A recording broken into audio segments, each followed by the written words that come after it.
আমরা 21-এর নির্বাচনে 37.97% ভোট পেয়েছিলাম। তৃণমূল ভেবেছিল বিজেপিকে মেরে দল ঘরের ভিতর ঢুকিয়ে দিব, বলবো বিজেপি ফিনিশ। এখন দিদি বুঝতে পারছে বিজেপি কি জিনিস। বুঝতে পারছে কিনা? বুঝতে পারছে তো? আমরা 24-এর নির্বাচনে সেই 37.97কে বাড়িয়ে আমরা 38-এর উপরে প্রায় 39.10 ভোট পেয়েছি। এবার পার্থক্যটা কত মন দিয়ে অঙ্কটা বুঝে নিন। কেন দিদিমণি ভয় পাচ্ছে? 24 সালের লোকসভা নির্বাচনে তৃণমূল কংগ্রেস ভোট পেয়েছে 2,76,74,133। 2,76,74,133। বিজেপি পেয়েছে 2,34,31,031টি ভোট। বিজেপির সাথে তৃণমূলের পার্থক্য, তৃণমূল এগিয়ে আছে 42,43,102 ভোটে, মানে প্রায় ধরে নিন 43 লক্ষ ভোটে। 43 লক্ষ ভোটকে যদি আমাদেরকে পার করে পশ্চিমবঙ্গে সরকার গঠন করতে হয়, আমাদের দরকার 22 লক্ষ ভোট, আর আমাদেরকে বাড়াতে হবে মাত্র 22 লক্ষ। 80,000 বুথ, 22 লক্ষকে 80,000 বুথ দিয়ে ভাগ দিন, বেরোবে হচ্ছে 27 দশমিক কিছু, আমি ধরে নিলাম 30। প্রতি বুথে গত 24-এ আমরা যা ভোট পেয়েছি তার থেকে মাত্র 30টি করে ভোট বেশি পেতে হবে। 30টি ভোট, 30টি ভোট কি পাওয়া যাবে কিনা? পাওয়া যাবে কিনা? 30টি ভোট মানে 5 থেকে 6টা পরিবার মাত্র, তাই তো? ঠিক বলছি তো? 6টা পরিবারের কাছে একটু বেশি পরিশ্রম করতে হবে, একটু বেশি যেতে হবে, অন্যদের কাছেও যাব, আর 6টা পরিবারের ভোট এবার পদ্ম ফুলের নরেন্দ্র মোদীতে দেয়া করাবো। মমতা বন্দ্যোপাধ্যায়ের খেল খতম, পয়সা হজম, দিদি টাটা বাই বাই। কি করতে চান?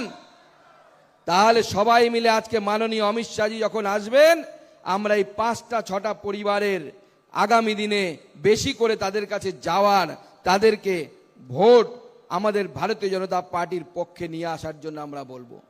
দিদিমণি ভয় পাচ্ছে, আমি 58 লক্ষ ভোট বাতিল হয়েছে ওই হিসাবে আমি গেলামই না, সে গেলে তো আরো বিপদ। দিদিমণি, মমতা বন্দ্যোপাধ্যায়, আমরা গত নির্বাচনে 91টি বিধানসভাতে এগিয়ে আছি লোকসভা নির্বাচনের নিরিখে। 77টি পেয়েছিলাম 21-এ, 24-এর রেজাল্টে 91।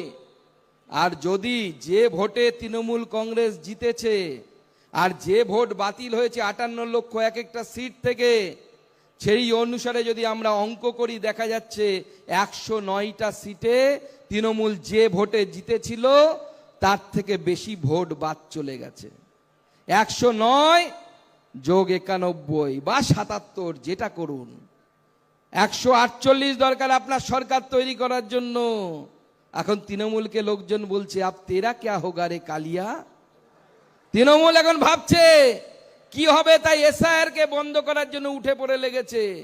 এসআইআর নির্বাচন কমিশনের বিষয়, সেখানে আমরা পড়তে যাব না, কিন্তু আমাদের দীপক বর্মন খুব গুরুত্বপূর্ণ কথা বলে গেছেন। যেই যে এসআইআর হচ্ছে, মনে রাখবেন, এসআইআর নির্বাচন কমিশন করায় তার একজন একমাত্র লোক থাকে, তিনি কলকাতায় বসে থাকেন, যাকে বলা হয় সিইও।